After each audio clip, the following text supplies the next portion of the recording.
AI video generators don't actually understand motion at all. They're not tracking objects moving through space. They're essentially guessing what the next frame should look like based on patterns from millions of videos.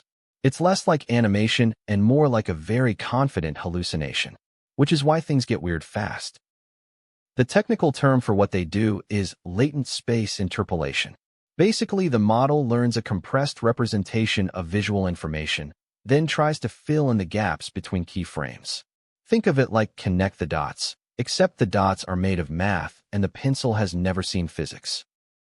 Early tools like Gen 1 from Runway would only process about 16 frames at a time. That's roughly half a second of video. And within those 16 frames, consistency was already breaking down. Fingers melting, eyes drifting, logos warping like they're made of taffy. But here's where it gets wild. Newer models like Sora and Kling are using something called world modeling. They're not just predicting pixels, they're building a rough, internal simulation of 3D space. That's a fundamentally different approach, and it's why the motion suddenly looks so much more believable. The biggest weakness is still what researchers call temporal coherence. An object can look perfect in frame 1 and completely different in frame 47. The model doesn't actually remember it rendered that chair. It just keeps re-guessing based on context clues. Stable diffusion-based video models handle this differently.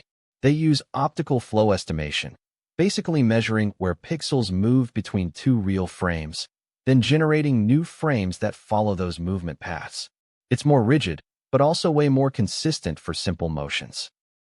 Motion blur is actually a secret weapon here.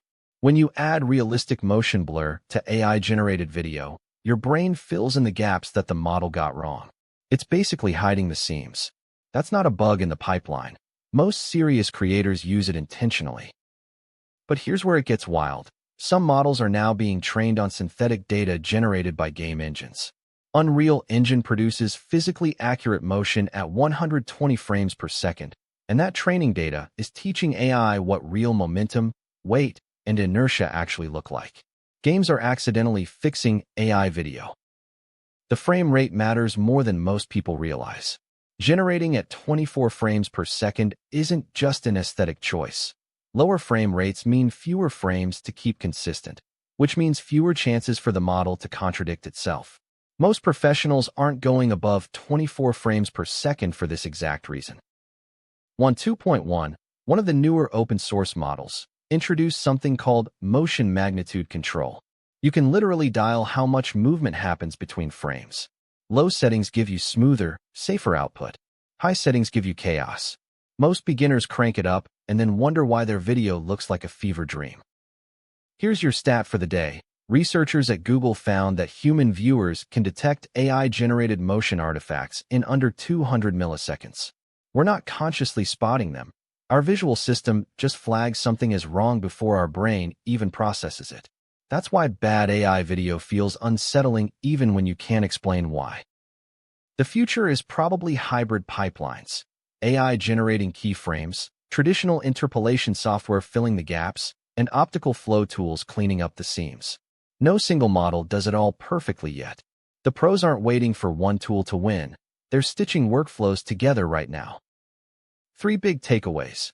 AI video is pattern matching, not physics simulating. Temporal coherence is still the unsolved problem, and world modeling in tools like Sora is the biggest leap we've seen so far. What's the worst AI video artifact you've ever noticed, and what tool made it?